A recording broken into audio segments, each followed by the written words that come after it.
आपने कईयों के मुंह से सुना होगा कि क्या यार, हमारे घर का जो संतान है यानी कि हमारा जो बच्चा है ना, इतना ज़्यादा बदमाश है कि 1 रुपया घर में टिकने नहीं देता। यहाँ तक कि कई आपने सुना होगा कि बड़े होने के बाद बच्चे जो होते हैं, जो उनकी औलाद होती है, वो माँ बाप का जीना तक जुल्म कर देते हैं। यहाँ तक कि ये भी आपने सुना होगा कि कई लोग ये बोलते हैं कि हमारा जो औलाद है पूरा धन संपत्ति खराब कर देता है, जुआ खेलता है, शराबी करता है, हमें मारता पीटता है। और कईयों के मुंह से आपने ये सुना होगा कि हमारी औलाद ना हमें सराखों पर बिठा के रखते हैं, यानी बहुत कदर करते हैं हमारी और बहुत अच्छा है। कईयों के मुंह से आपने भी सुना होगा कि हमारे बच्चे के जन्म होते ही हमारे भाग्य बदल गए। और कई लोग ये बोलते हैं कि हमारे बच्चे के जन्म होते ही हमारी दुर्भाग्य की किस्मत जो है चल पड़ी है। तो इसका कारण क्या होता है? एक इंसान को अपने संतान से दुख क्यों मिलता है? ओम नमो भगवते वासुदेवाय नमः। जय श्री राधे कृष्णा। दोस्तों, आई होप कि आप सभी अच्छे हो। और आज की कहानी भी मेरी इसी विषय पर है कि हमारे जीवन में जो हमारी औलाद होती हैं वो अच्छा या बुरा क्यों मिलते हैं, अच्छी औलाद मिलने के क्या कारण हैं और बुरी औलाद मिलने के क्या कारण हैं। वो कारण हमारा कर्म होता है। हम कैसे कर्म करते हैं ना, वैसे ही हमें जो हमारे फल मिलता है वो औलाद के रूप में मिलता है। तो अगर आपने अच्छे कर्म किए हैं तो आपको अच्छी संतान मिलेगी, जो आपको धन्य धान्य से भरने के साथ ही आपके सारे जो सुखी जीवन व्यतीत करने के साथ आपका हर कदम पे साथ देगा। लेकिन अगर आपने बुरे कर्म किए हैं तो आपका औलाद आपको चैन से जीने तक नहीं देगा। इस कहानी को शुरू करने से पहले मैं बोलूँगी ओम नमः शिवाय।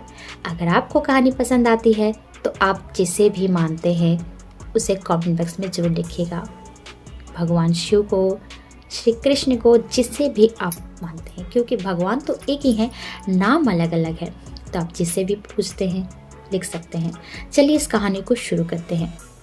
सोम और कॉम नाम के 2 कुत्ते थे, जो दोनों बहुत गहरे दोस्ती थी दोनों में। एक दिन दोनों आपस में बात करते हैं।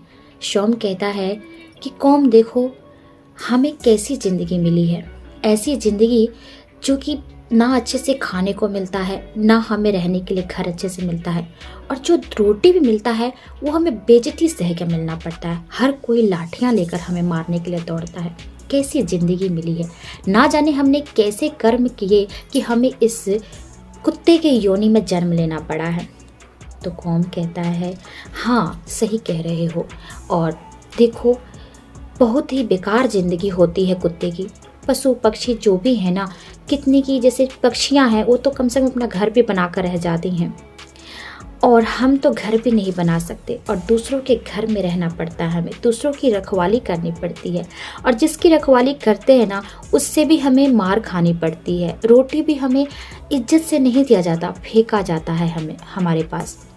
बहुत ही सबसे बेकार ज़िंदगी जो है ना हमारी ही है। क्योंकि लोग सुना होगा ना, लोग कहते हैं कि किसी को मारने के टाइम भी ये बोलते हैं ना, तो कुत्ते की मौत मरेगा, यानी कि हमारी जो मौत होती है ना वो भी सबसे बेकार होती है।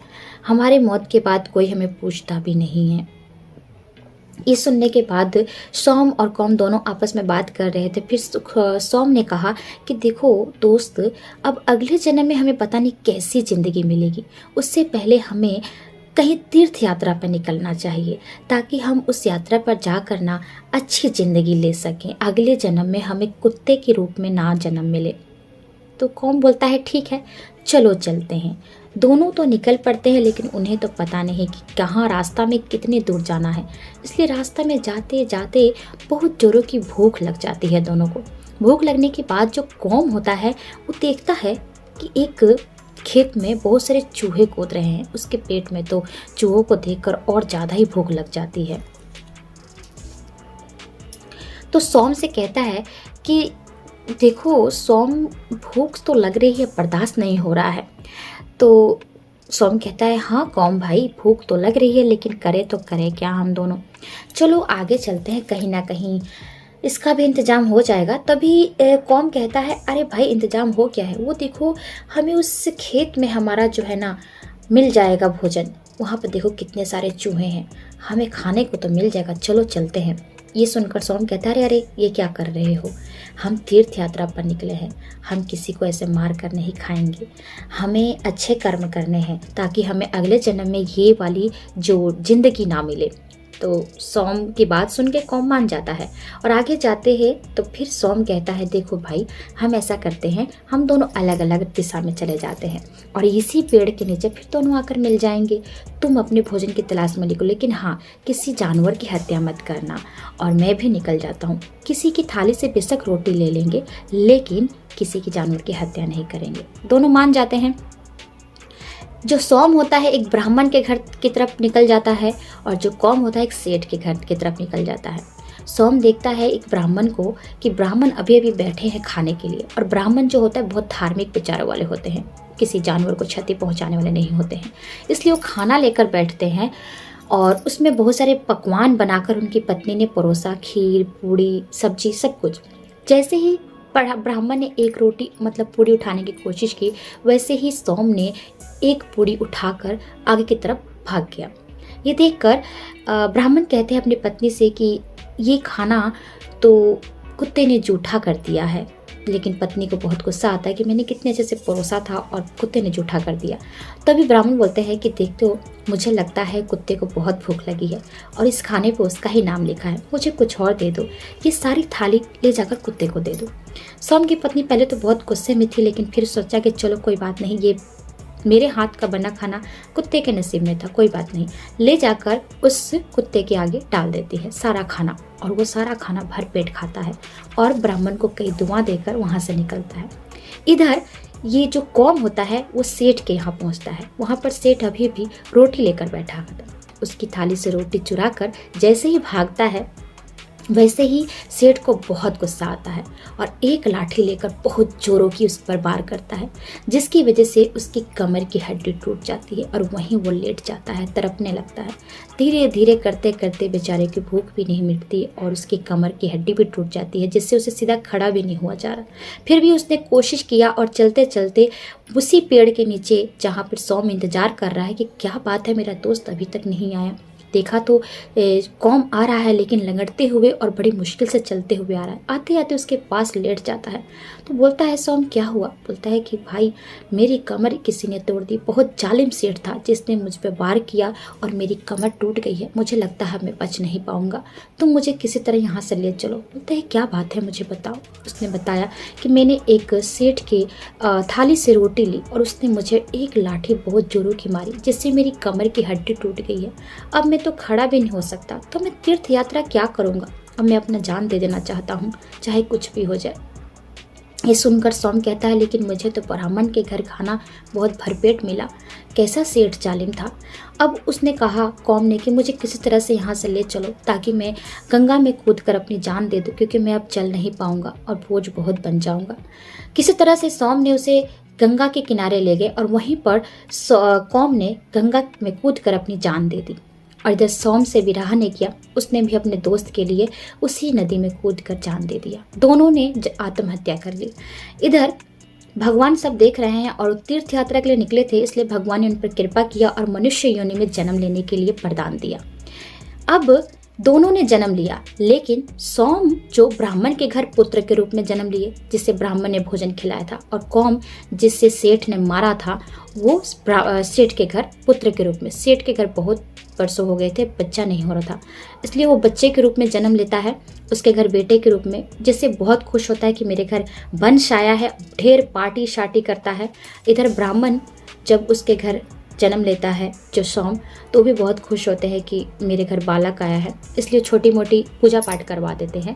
और इधर ये बहुत बड़ी पार्टी करवाता है, लेकिन होता क्या है, जिस दिन जन्म लेता है पार्टी करवाता है, उस दिन उसके फैक्ट्री में आग लग जाती है, बहुत बड़ा नुकसान होता है। उदास होता है, लेकिन उसको ये नहीं पता कि उसके कर्मों की सज़ा मिल रही है।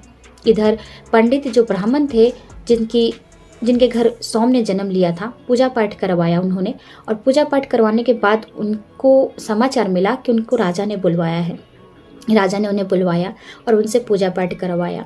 पूजा पाठ करवाने के बाद जो ब्राह्मण थे ज्योतिष भी थे, कुछ जानते थे, जिसकी वजह से राजा ने उनसे पूछा कि युद्ध में जीतेंगे हारेंगे, तो उन्होंने बताया कि आप जीतेंगे। इस तरह से वो हर युद्ध के लिए जो ब्राह्मण से पूछ के जाया करते थे, तारीख दिन सब निर्धारित करके जाए थे, जिससे उनका रुतबा बढ़ने लगा। मतलब उस बच्चे के आने की वजह से उनके घर में खुशी आने लगी, उनके घर में आमदनी बढ़ने लगी और बहुत ही अच्छे अच्छे उनको उपहार, गिफ्ट, हर तरफ उनको बुलावा करने लगा। राजा ने उन्हें प्रधानमंत्री नियुक्त कर दिया कि आप यहाँ के प्रधान हैं, क्योंकि आपके बगैर कोई ये काम नहीं होगा। जो भी कोई अगर अच्छा काम कर रहा है तो इनसे बात कर कर ही करेगा। अब इधर इनकी लाइफ तो सेट हो गई थी, लेकिन सेठ की लाइफ खराब हो रही थी, क्योंकि सेठ ने कर्म अच्छा नहीं किया था, जिसकी वजह से उसके दिन पे दिन नुकसान होता जा रहा था। धीरे धीरे बच्चे दोनों बड़े हुए। इधर जो ब्राह्मण के घर बच्चा था वो ज्ञानी बना, लेकिन इधर जो सेठ के घर बच्चा हुआ वो बहुत ही मक्कार, दुष्ट और बहुत ही बेकार का इंसान बन गया। यानी उसने अपने पिता के सारे पैसे उड़ाने शुरू कर दिए। जब पिता रोकता तो उसे मारता भी। एक दिन तो उसने इतना पीटा अपने पिता को कि उसकी कमर की हड्डी तोड़ दी। वो बैठ के रोने लगा कि अब मैं क्या करूँ, बेड से तो उठ भी नहीं पाऊंगा, और सारे पैसे बच्चे ने बर्बाद कर दिए, जिस बच्चे के लिए मैं इतनी दुआएं करता था। आज वो जन्म लेकर उसने मेरे घर में क्या कर दिया, मेरी कमर की हड्डी भी तोड़ दी। अब मैं घर का कैसे खर्चा उठाऊंगा, कैसे काम करूंगा। अपनी पत्नी से ही बात कर रहे थे कि लगता है हमने कोई पिछले जन्म में कोई कर्म बेकार किया है, जिससे हमें ऐसे औलाद मिली है। तभी पत्नी बोलती है, याद करिए आपने कुत्ते को मार कर उसकी हड्डी तोड़ दी थी, कहीं इसी कर्म की सज़ा तो नहीं मिल रही है। सेठ को याद आया और सेठ ने मन ही मन सोचा, शायद इसी कर्मों की सज़ा मुझे मिली है, और वो बहुत रोने लगा। लेकिन अब क्या, उसके कर्म की सज़ा तो मिल चुकी थी, और उसने मन ही मन माफ़ी मांगी भगवान से और उस कुत्ते से क्षमा मांगने की कोशिश की जिसकी उसने हड्डी तोड़ी थी। लेकिन उसे क्या पता कि उसी कुत्ते ने उसके घर जन्म लिया है बच्चे के रूप में, जो आज उसने एक लाठी मारी थी और उस बच्चे ने उसे कितनी लाठियों मार कर उसकी कमर की हड्डी तोड़ दी थी। तो आपको इस कहानी से क्या पता लगा? इस कहानी से हमें यही पता लगा कि हम जैसा कर्म करते हैं हमें उस कर्म की सज़ा जो औलाद के रूप में मिलती है। तो जो ब्राह्मण के घर जो बच्चा था, उन्होंने उसे अच्छे से भरपेट खाना खिलाया था कुत्ते को, जो उनके घर आकर खुशियाँ ही खुशियाँ भर दिया, और जिसने हड्डी तोड़ी थी उसको हड्डी ही तोड़ने का फल मिला। तो आज की कहानी मेरी यहीं पर समाप्त होती है। आपको ये कहानी कैसी लगी, कहाँ तक अच्छी लगी, जरूर बताइएगा, और आपको और कहानी कैसी सुननी पसंद है। चलिए मैं आपसे अगली वीडियो में मिलती हूँ, तब तक के लिए आज्ञा दीजिए। धन्यवाद। राधे कृष्णा।